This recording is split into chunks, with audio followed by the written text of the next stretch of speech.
हाय दोस्तों आज हम बात करते हैं बॉर्डरलाइन पर्सनालिटी डिसऑर्डर की।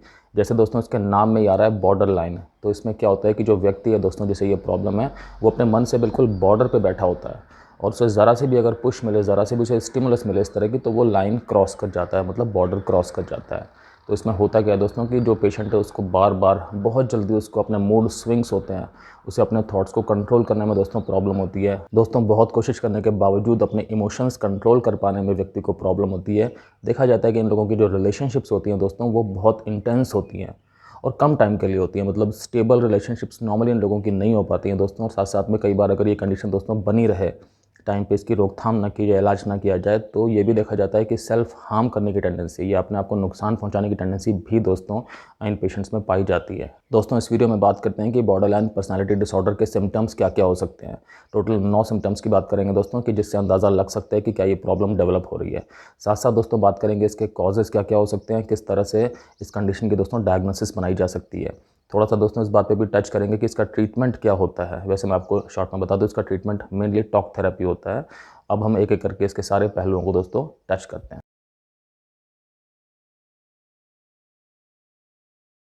दोस्तों मैं doctor Kamal Singh, x armed forces medical college, x Fortis hospital, x a lot of corporate hospitals. दोस्तों मुझे 20 साल से भी ज़्यादा का क्लिनिकल एक्सपीरियंस है और मैंने critical care medicine, internal medicine और इमरजेंसी मेडिसिन में दोस्तों बहुत सारा काम किया है। दोस्तों बात करते हैं किस किस तरह के सिम्टम्स देखे जा सकते हैं बॉर्डरलाइन पर्सनालिटी डिसऑर्डर में। दोस्तों पहला सिम्टम है जो बहुत मेन सिम्टम है, फियर ऑफ अबैंडनमेंट।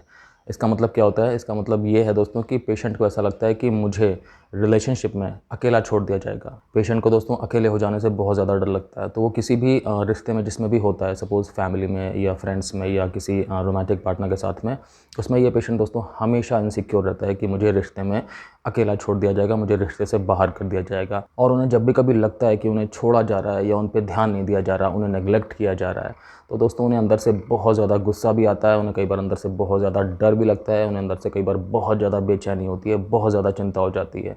और इस कंडीशन में दोस्तों उनके मूड स्विंग्स बहुत ज़्यादा होते हुए देखे गए हैं। वो कुछ भी इरेशनल बातें करना शुरू कर देते हैं। फिर जो उनका कंट्रोलिंग बिहेवियर है दोस्तों, वो कई बार ऑब्वियस होकर बहुत ज़्यादा दिखने लग जाता है, जिससे कि जो सामने वाला पर्सन है जो उनके साथ रिलेशनशिप में है, उसे समझ नहीं आता कि मैं कैसे करूँ, मैं कैसे बचूँ इस चीज़ से।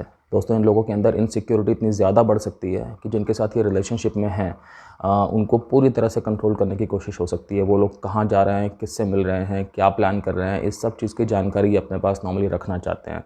इनसिक्योरिटी दोस्तों कई बार इस लेवल की आ चुकी होती है कि ये सामने वाले को अपने नज़दीक ही नहीं आने देना चाहते और उसे भी रिलेशनशिप से पुश करके खुद ही बाहर कर देते हैं, क्योंकि उन्हें ये डर लगता है अंदर से कि अगर हम रिलेशनशिप में आ जाएंगे तो उसके बाद ये मुझे अकेला छोड़ देगा या छोड़ देगी और मैं फिर अकेला रह जाऊँगा। तो इन्हें रिजेक्शन की दोस्तों पॉसिबिलिटी बहुत ज़्यादा लगती है अपने मन में और ये रिजेक्शन को बहुत ज़्यादा अवॉइड करना चाहते हैं और ये रिजेक्शन को दोस्तों ठीक से कभी भी ले नहीं पाते, कभी भी फेस नहीं कर पाते। इसकी वजह से बहुत बार रिलेशनशिप भी बनाने में इन्हें प्रॉब्लम होती है। दोस्तों जो अगला सिम्टम है वो है कि इनकी जो रिलेशनशिप्स होती हैं दोस्तों, वो बहुत इंटेंस होती हैं और बहुत कम टाइम के लिए होते हैं, नॉर्मली अनस्टेबल होती हैं। मतलब होती तो इमोशन में बहुत ज़्यादा स्ट्रॉन्ग है, क्योंकि ये पूरी कोशिश करते हैं कि रिलेशनशिप में सामने वाले को कुछ एक ऐसी कंडीशन में ले आएँ कि इन्हें अंदर से पक्का हो जाए कि रिलेशनशिप में वो इंसान हमेशा रहेगा।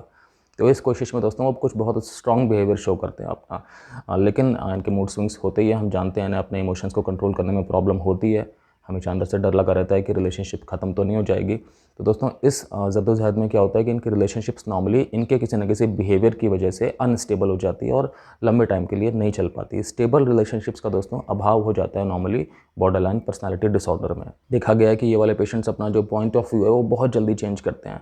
वो जिसके साथ रिलेशनशिप में है, पहले तो उसको ही बहुत ज़्यादा एक हाई स्पिरिट में रखते हैं, बहुत ज़्यादा अपर मॉरल वैल्यू पे रखते हैं, बहुत ज़्यादा प्रेज़ करते हैं, बहुत ज़्यादा आइडोलाइज़ करते हैं। लेकिन फिर अचानक से कुछ ऐसा होता है कि उसको सीधे जैसे कहते हैं अर्श से फर्श पे ले आते हैं, बहुत डिग्रेड कर देते हैं।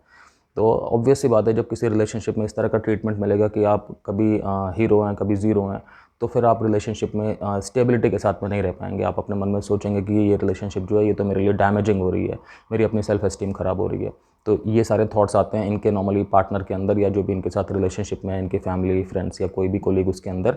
और उसका फिर एंड रिजल्ट दोस्तों क्या होता है कि रिलेशनशिप जो है वो ख़त्म हो जाती है। तो नॉर्मली इनकी रिलेशनशिप्स दोस्तों बहुत ब्रीफ देखी जाती हैं, मतलब बहुत छोटे पीरियड के लिए देखी जाती हैं और बहुत इंटेंस होती हैं। उस टाइम पे कुछ ना कुछ हो रहा है, दोस्तों मूड चेंजेस बहुत कॉमनली देखे जाते हैं इनके अंदर और बहुत जल्दी जल्दी देखे जाते हैं। मतलब अपने अंदर जो ये व्यू पॉइंट है किसी के लिए भी, समाज के लिए, किसी पर्टिकुलर इंसान के लिए बहुत जल्दी चेंज कर लेते हैं। तो क्या होता है कि देखा जाता है ये लोग बहुत एक्सट्रीम लव का एक्सपीरियंस करने लग जाते हैं या एक्सट्रीम फियर का, मतलब डर का एक्सपीरियंस करने लग जाते हैं। अचानक से इनके अंदर बहुत ज़्यादा गुस्सा आ सकता है, एंगर की भावना बहुत ज़्यादा ओवर पावर कर सकती है इन्हें, बहुत ज़्यादा एंग्जाइटी हो सकती है, अचानक से चिड़चिड़ापन जिसे कहते हैं, या अंदर से बेचैनी जिसे कहते हैं दोस्तों, चिंता वाली भावना। बहुत जल्दी इनके अंदर सैडनेस बहुत ज़्यादा आ जाती है, बिना किसी बात के बहुत दुखी हो गए, कुछ देर पहले बहुत खुश थे अभी बहुत दुखी हो गए। अचानक से किसी के लिए बहुत ज़्यादा नफ़रत की भावना आ जाना, बहुत स्ट्रॉन्ग ओपिनियन किसी के बारे में बहुत जल्दी बना लेना और उस ओपिनियन से दोस्तों बहुत जल्दी शिफ्ट हो जाना और कोई और ओपिनियन बना लेना। इस तरह की जो कंडीशन है वो बहुत कॉमन इन लोगों के अंदर देखी जाती है। दोस्तों देखा जाता है कि ये वाले पेशेंट्स जो हैं ये बहुत ज़्यादा दोस्तों जो डेंजरस बिहेवियर होता है, जो हार्मफुल बिहेवियर होता है, उसमें कई बार इंडल्ज हो जाते हैं, जो सोसाइटी में ठीक नहीं समझा जाता और ठीक होता भी नहीं है। फॉर एग्ज़ाम्पल बहुत ज़्यादा रैश ड्राइविंग करना स्टार्ट कर देना, बिल्कुल अनकंट्रोल्ड वे में दोस्तों गैम्बलिंग करना स्टार्ट कर देना, बिंज ईटिंग करना शुरू कर देना, मतलब कि बहुत ज़्यादा खाना पीना स्टार्ट कर देना, बहुत ज़्यादा ओवर सेक्सुअल एक्टिविटीज़ में दोस्तों इन्वॉल्व हो जाना, या स्ट्रीट फाइटिंग में पड़ जाना, लड़ाइयाँ करना स्टार्ट कर देना, रोड रेज में आ जाना, घर के अंदर ही किसी की भी रिस्पेक्ट ना करना, बहुत ज़्यादा गुस्से का बिहेवियर शो करना, इस तरह की चीज़ें ये लोग शो कर सकते हैं। दोस्तों इन लोगों में सब्सटेंस यूज़ डिसऑर्डर भी देखा जाता है, मतलब नशे करने की प्रवृत्ति भी बहुत कॉमनली देखी जाती है। तो ऐसा हो सकता है कि ये बहुत ज़्यादा अल्कोहल लेना स्टार्ट कर दें, बहुत ज़्यादा स्मोकिंग स्टार्ट कर दें, या कुछ और भी सब्सटेंसेस लेना स्टार्ट कर दें जो कि नशे वाले सब्सटेंसेस होते हैं। दोस्तों अगला सिम्टम है कि इन लोगों के अंदर जो अपनी एक सेल्फ इमेज होती है, नॉर्मली वो बहुत डिस्टॉर्टेड होती है, मतलब वो बहुत क्लियर नहीं होती, वो बहुत ज़्यादा प्रोग्रेसिव नहीं होती। इसका मतलब क्या हुआ दोस्तों कि ये लोग अपने आप को जो अपने अंदर परसीव करते हैं वो बहुत ज़्यादा अच्छा परसीव नहीं करते। कई बार ये लोग अपने अंदर ही अपने को लेकर के गिल्टी में होते हैं, या अपने खुद के व्यवहार की वजह से या अपनी खुद की सोच की वजह से ही अपने अंदर अशेम्ड होते हैं, मतलब शेमफुल होते हैं। चूँकि दोस्तों इनके अंदर की सेल्फ इमेज बहुत ज़्यादा क्लियर भी नहीं होती, बहुत बार फॉगी होती है, तो इसका मतलब ये अपने अंदर से खुद को लेकर कन्फ्यूज़न में रहते हैं। तो इस वजह से ये अपने रिलेशनशिप्स बहुत जल्दी जल्दी चेंज करते हैं, क्योंकि इन्हें शायद अपना ठीक से गोल ही नहीं पता होता कि मुझे किस तरह के इंसान के साथ रिलेशनशिप करनी है।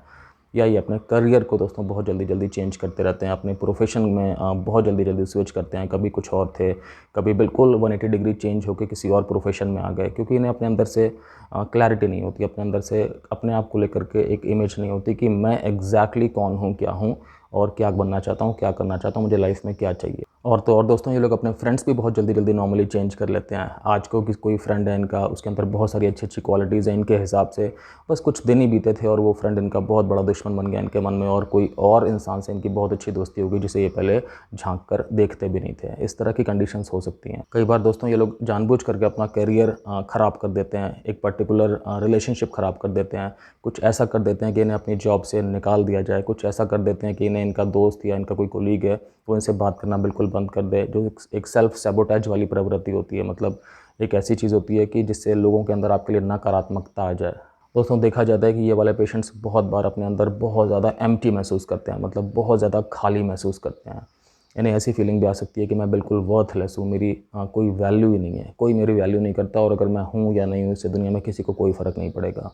ये लोग कई बार बहुत ज़्यादा एक उदासी के घेरे में पड़ जाते हैं दोस्तों, बहुत ज़्यादा बोर होना स्टार्ट कर देते हैं, और इन्हें अपने अंदर कोई भी चीज़ इतनी उत्सुकता वाली नज़र ही नहीं आती कि जिसमें ये एंगेज हो सकें। अपने अंदर इनको बिल्कुल खालीपन लगता है। इन्हें दोस्तों ऐसा लगता है कि इनके अंदर एक बिल्कुल अनफुलफिल्ड लाइफ है, मतलब ये एक किसी भी तरह से अंदर से अपने आप से सेटिस्फाई नहीं होते, और इस चक्कर में ये कई बार अपने आप को ही ब्लेम करना स्टार्ट कर देते हैं अपने मन में, गिल्टी फील करना स्टार्ट कर देते हैं अपने मन में, और इन्हें अपने आप से बिल्कुल शर्म भी आना स्टार्ट हो जाती है, अपने आप से नफरत होना भी स्टार्ट हो जाती है। ऐसी सारी की सारी कंडीशन दोस्तों हो सकती हैं बॉर्डरलाइन पर्सनालिटी डिसऑर्डर में। दोस्तों अगर आपको वीडियो अच्छा लग रहा हो तो प्लीज़ लाइक कर दीजिएगा। अगर आपने अभी तक सब्सक्राइब नहीं किया तो चैनल को सब्सक्राइब भी कर दीजिएगा। अगर आप मेरे साथ कनेक्ट कर पा रहे हैं, अगर आप इन सिम्टम्स को दोस्तों समझ पा रहे हैं, आपको लगता है कि किसी को ये वीडियो देख करके कुछ फ़ायदा हो सकता है, तो प्लीज़ वहाँ पर शेयर भी करिएगा, भूलिएगा मत।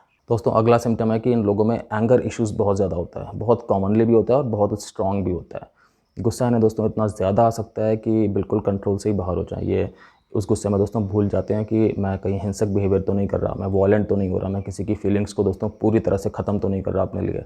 ये गुस्से को किसी भी तरह से दोस्तों एक्सप्रेस कर सकते हैं, वॉयलेंट हो सकते हैं, या कि सरकाज़म कर सकते हैं, बहुत ज़्यादा बिटर हो सकते हैं, एक कुछ ऐसी चुभने वाली बात कर सकते हैं कि रिश्ता हमेशा के लिए ख़त्म ही हो जाए।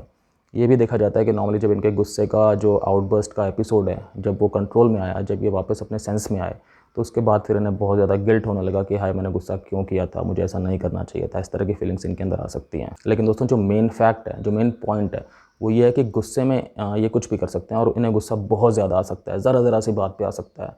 कोई ऐसा ट्रिगर नहीं है कि जो नॉर्मल सोसाइटी में कोई बोलेगा कि इस बात पे कोई इंसान गुस्सा भी कर सकता है और ये उस बात को पकड़ लेंगे, फटाफट से महसूस कर लेंगे और पूरा का पूरा रिएक्शन दे देंगे, किसी भी तरह का एक्सट्रीमली डैमेजिंग रिएक्शन दे देंगे। सामने वाला इंसान बिल्कुल समझ ही नहीं पाएगा कि मेरे साथ हुआ क्या है। दोस्तों अगला सिम्टम है कि इन पेशेंट्स के अंदर में कई बार बहुत ज़्यादा पैरानॉइड थॉट्स आ सकते हैं।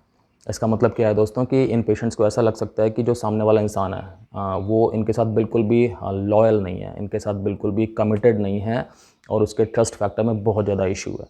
इन्हें ऐसा लग सकता है कि जो भी इनके साथ रहते हैं लोग या जिन लोगों के साथ ये रिलेशनशिप में है वो सब के सब इनके साथ प्लानिंग प्लॉटिंग कर रहे हैं, सब के सब इनका फ़ायदा उठाना चाहते हैं। अब एक इस तरह के दोस्तों एक फ़ॉल्स बिलीफ में पड़ जाते हैं ये लोग कई बार और बस इन्हें सामने वाले की फिर हर एक एक्टिविटी को ये बहुत ज़्यादा लेंस से देखते हैं कि अगला क्या कर रहा है, अच्छा उसने मुझे इस तरह से देखा तो इसका मतलब कि वो शायद मेरे बारे में ये सोच रहा है, कहीं वो मेरा ऐसे हार्म ना कर दे, कहीं वो मेरे साथ मेरे खाने में कुछ ना मिला दे, कहीं वो मेरा फ़ोन टैप ना कर ले, कहीं वो मेरे बॉस को मेरी कंप्लेन ना कर दे।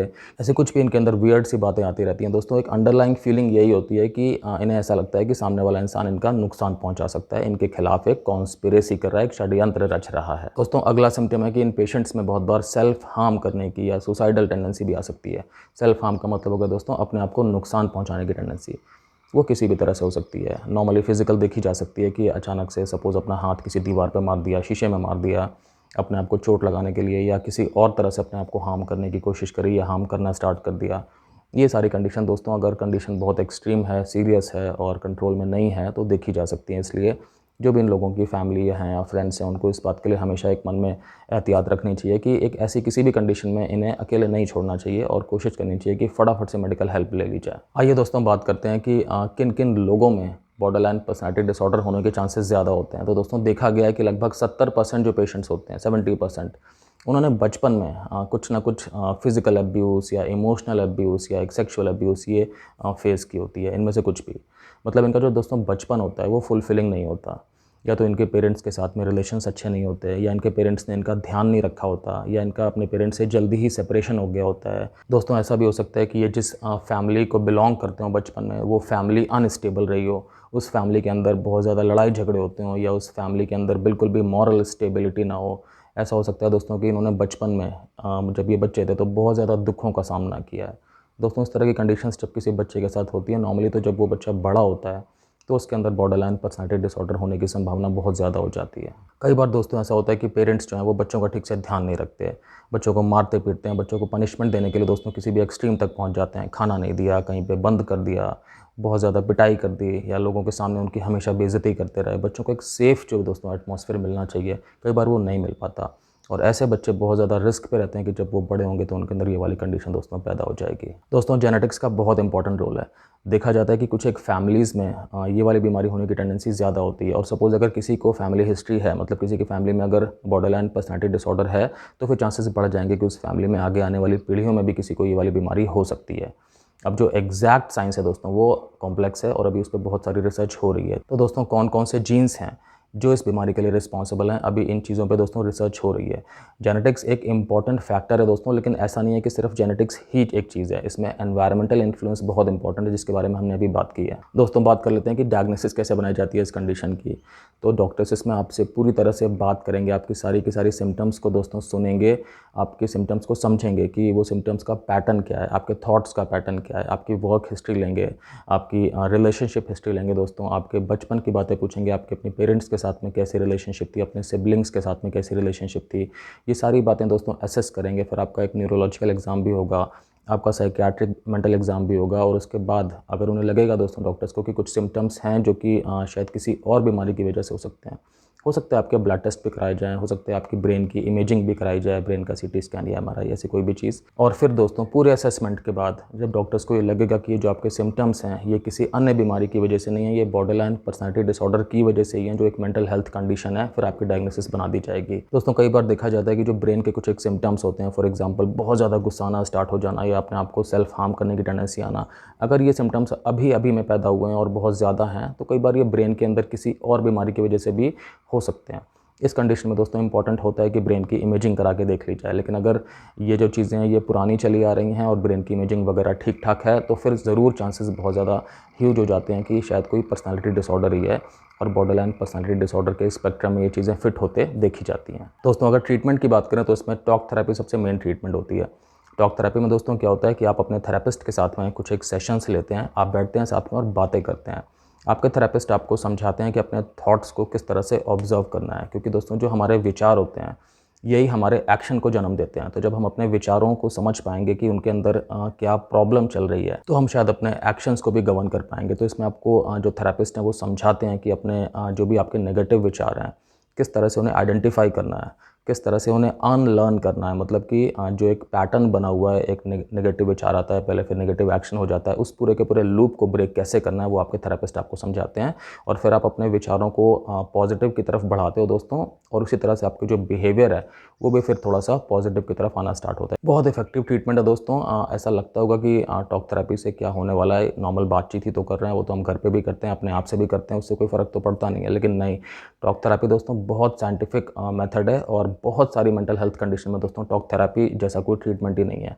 तो टॉक थेरेपी को आपको हल्के में बिल्कुल भी नहीं लेना है दोस्तों। कुछ एक पेशेंट्स को मेडिसिन की ज़रूरत भी पड़ जाती है, देखा जाता है। अगर बहुत ज़्यादा एंग्जाइटी है, या अगर बहुत ज़्यादा सैडनेस है, बहुत ज़्यादा डिप्रेशन है, या कुछ एक साइकोटिक बिहेवियर हो रहा है, तो हाँ, डॉक्टर्स इसमें मेडिसिन भी कुछ टाइम के लिए देते हैं। लेकिन जो अगर हम बोले ट्रीटमेंट का जो मेन स्टे है वो क्या है, मतलब जो सबसे मुख्य ट्रीटमेंट है वो क्या है दोस्तों, तो वो टॉक थेरेपी ही है बॉर्डरलाइन पर्सनालिटी डिसऑर्डर में।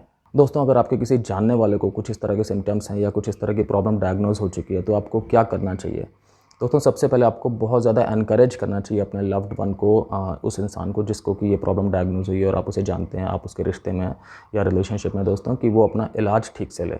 आपको खुद को दोस्तों सारी की सारी इन्फॉर्मेशन पता होनी चाहिए इस बीमारी के बारे में, ताकि आप समझ सकें कि अगर सामने वाले का मूड फटाफट चेंज हो रहा है, अगर सामने वाला बहुत इम्पल्सिव हो रहा है, या आपको कुछ बहुत ज़्यादा गुस्सा दिखा रहा है, तो उसके पीछे रीज़न क्या है। अगर आपको बीमारी के बारे में दोस्तों नॉलेज ठीक से है, तो आप सही समय पे चीज़ों को समझ सकते हैं और सही डिसीजन ले सकते हैं। दोस्तों आपको ये जानना इंपॉर्टेंट है कि बॉर्डरलाइन पर्सनालिटी डिसऑर्डर के पेशेंट्स में सुसाइड करने की टेंडेंसी जनरल पॉपुलेशन के बजाय दोस्तों लगभग 30 से 40 गुना ज़्यादा होती है। दोस्तों ये इंपॉर्टेंट है कि आप इनको अपना इमोशनल सपोर्ट लगातार दे के रखें, आप इनके लिए बहुत ज़्यादा अंडरस्टैंडिंग रहें, आप वो वाला एक रिश्ता बनाएं आपस में कि जो सामने वाला है वो आपके साथ में सारी की सारी बातें खुल के कर पाए। जब आप इतना पॉजिटिव मॉरल सपोर्ट अपने पेशेंट को दे पाएंगे, तो ज़रूर आप उनके ट्रीटमेंट में, उनकी जल्दी रिकवरी में अपना एक एक्टिव पार्टिसिपेशन कर रहे हैं, और हमें करना भी यही है। दोस्तों देखा जाता है कि अगर ये पेशेंट्स अपना इलाज ठीक से लें, डॉक्टर के पास ठीक से टाइम से पहुँचें हमेशा, और पूरी की पूरी बात माने, तो फिर अगर इनका साथ में दोस्तों घर पे भी एटमॉस्फेयर अच्छा है, अगर इनकी जो वर्किंग कंडीशन है वहाँ पे अगर केयरिंग एटमॉस्फेयर है, लोग इनके आसपास लविंग हैं, तो फिर दोस्तों इनकी ट्रीटमेंट में जल्दी फ़ायदा होता है, और ये लोग फिर सिम्टम फ्री भी होते हैं, नॉर्मल लाइफ भी जी पाते हैं। दोस्तों मेंटल हेल्थ कंडीशन है, तो इसमें सबसे इंपॉर्टेंट है कि आपको बीच में इलाज बिल्कुल नहीं छोड़ना होता। कई बार ऐसा लग सकता है कि अरे मैं तो ठीक हो गया तो इलाज छोड़ देता हूँ, यहाँ पे ऐसा नहीं करना है। आपको अपने डॉक्टर की सलाह पे ही इलाज लेना है, जब तक वो बोलेंगे तब तक, जैसा वो बोलेंगे तब तक वैसा आपको करना ही होता है। एज अ फैमिली भी आपको पता होना चाहिए कि अगर आपके पेशेंट को मेंटल हेल्थ कंडीशन है दोस्तों, आपको डॉक्टर का इलाज पूरी तरह से हमेशा तब तक कंटिन्यू करना होता है जब तक कि वो आपको कंटिन्यू करने को बोलेंगे। आपका सिर्फ यहाँ पे यही काम है कि आप अपने फैमिली में जो सिस्टम है, जो सपोर्ट सिस्टम है, उसको बहुत ज़्यादा स्ट्रॉन्ग रखिए। एक माहौल बनाइए जहाँ पे बहुत सारा प्यार हो, बहुत सारी केयर हो, बहुत सारा एनकरेजमेंट हो, और बिल्कुल भी जजमेंटल ना हो कोई भी पेशेंट के लिए।